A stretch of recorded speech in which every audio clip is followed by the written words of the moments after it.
السلام علیکم ورحمۃ اللہ وبرکاتہ۔ الحمد للہ وحدہ والصلاة والسلام علی من لا نبی بعدہ، اما بعد فاعوذ باللہ من الشیطان الرجیم، بسم اللہ الرحمن الرحیم۔ ان اللہ وملائکتہ یصلون علی النبی یا ایہا الذین آمنوا صلوا علیہ وسلموا تسلیما، اللہم صلی علی سیدنا شفیعنا حبیبنا ومولانا محمد وبارک وسلم۔ محترم ناظرین کرام، پچھلی نشست میں ہم نے قصیدہ بردہ شریف کی تیسری فصل کا آغاز کیا، جس فصل میں حضرت امام شرف الدین بوصیری رحمۃ اللہ علیہ حضور علیہ السلام کی شان و عظمت کو، رفعت و بلندی کو آپ نے بیان فرمایا ہے، اور اسی تسلسل کو برقرار رکھتے ہوئے امام شرف الدین بوصیری رحمۃ اللہ علیہ 33ویں شعر میں ارشاد فرماتے ہیں، وَكَيْفَ تَدْعُو إِلَى الدُّنْيَا ضَرُورَةُ مَنْ لَوْلَاهُ لَمْ تُخْرَجِ الدُّنْيَا مِنَ الْعَدَمِ۔ کیفا اس کے معنی آتے ہیں کیسا، تدعو بلانا، دعا یدعو بلانے کے معنی میں آتے ہیں، دنیا الی الدنیا دنیا کی طرف، ضرورت، لولاہ اگر وہ نہ ہوتے، لم تخرج یہ وجود میں نہ آنا، دنیا من العدم، عدم کے معنی یعنی کوئی چیز وجود میں نہ تھی، اس چیز کو وجود میں لایا گیا، اسے کہتے ہیں۔ اب اس کا ترجمہ دیکھیے، اور دنیا کی طرف ان کی ضرورت ان کو کیسے بلا سکتی ہے؟ اگر وہ نہ ہوتے تو دنیا عدم سے وجود میں نہ لائی جاتی۔ اس شعر میں امام شرف الدین بوصیری رحمۃ اللہ علیہ یہ بیان فرما رہے ہیں کہ دنیا جو بنائی گئی ہے یہ حضور علیہ السلام کے دم قدم سے وجود پائی ہے، یعنی یہ ساری کائنات جو بنائی گئی ہے، ساری کائنات کی جو بہاریں ہیں، جو ساری چیزیں اللہ نے بنائی ہے، یہ ساری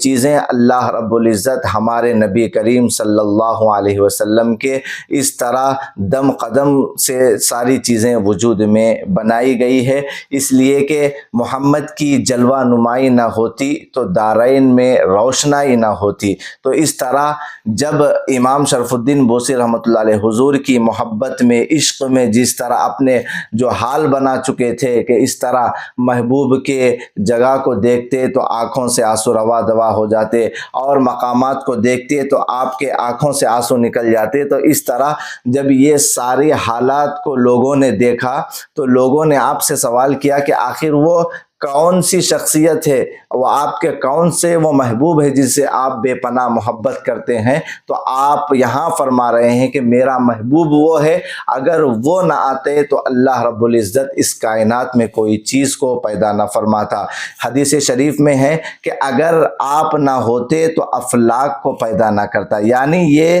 دنیا کا وجود میں آنا یہ حضور علیہ السلام کی وجہ سے ہے، کہ اللہ نے اس کائنات کو ہمارے نبی کریم صلی اللہ علیہ وسلم کے صدقے میں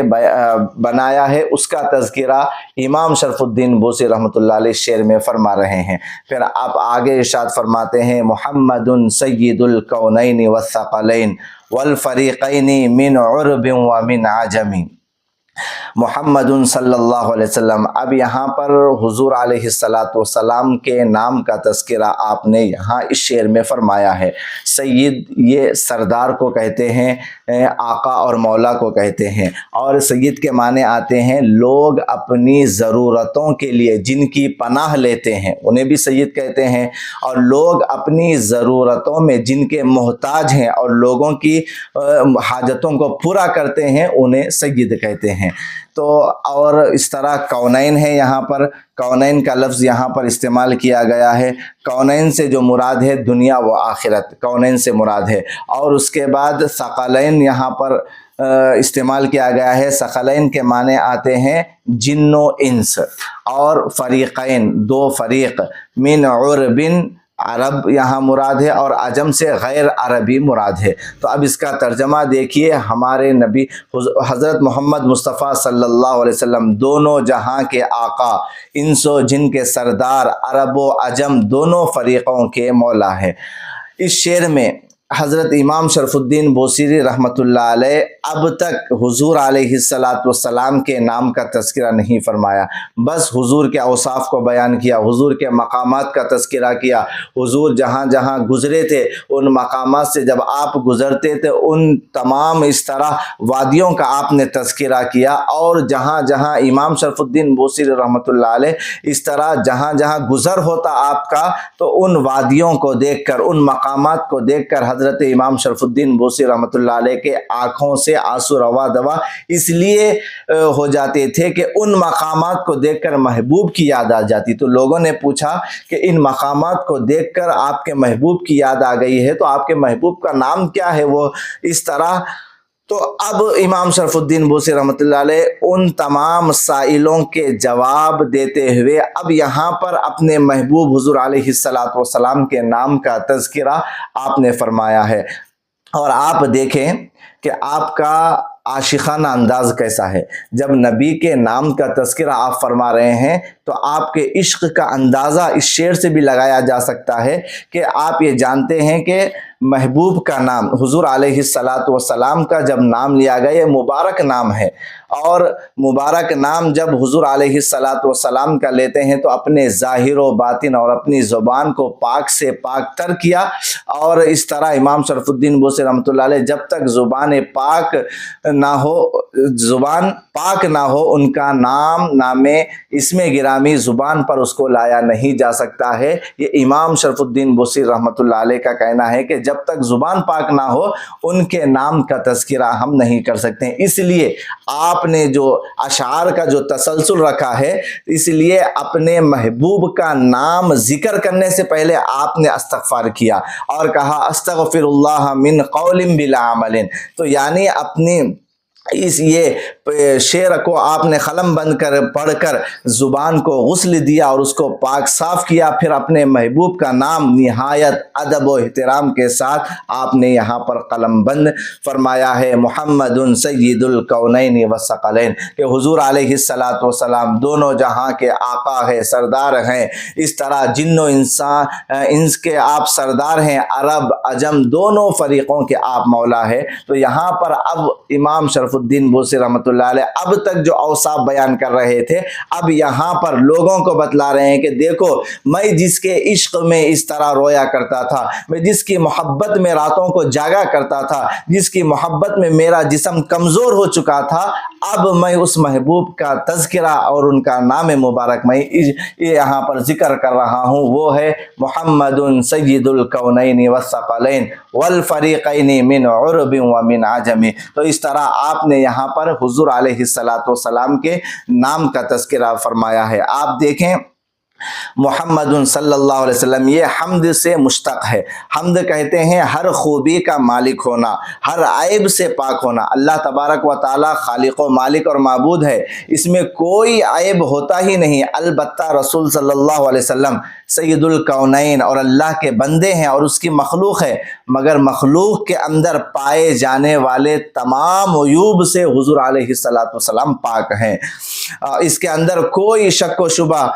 نہیں آ سکتا ہے۔ اللہ تبارک و تعالیٰ نے اس لیے آپ کا نام مبالغے کے ساتھ رکھا ہے، یعنی مخلوقات میں جو عیب ہوتے ہیں اس سے آپ صلی اللہ علیہ وسلم پاک ہیں۔ مثلا آپ کا پسینہ مبارک مشک و عنبر سے زیادہ معطر تھا، آپ کا جسم اطہر چاند و سورج سے زیادہ منور تھا، آپ صلی اللہ علیہ وسلم جب ضرورت کو تشریف لے جاتے تو اس مقام سے مشک و عنبر سے بڑھ کر خوشبو مہکتی تھی۔ آپ صلی اللہ علیہ وسلم جن راہوں سے جن راستوں سے گزرتے وہ راستے مہکنے لگتے تھے۔ تو اس طرح اللہ نے حضور علیہ الصلاۃ والسلام کو یہ شان و عظمت والا اللہ رب العزت نے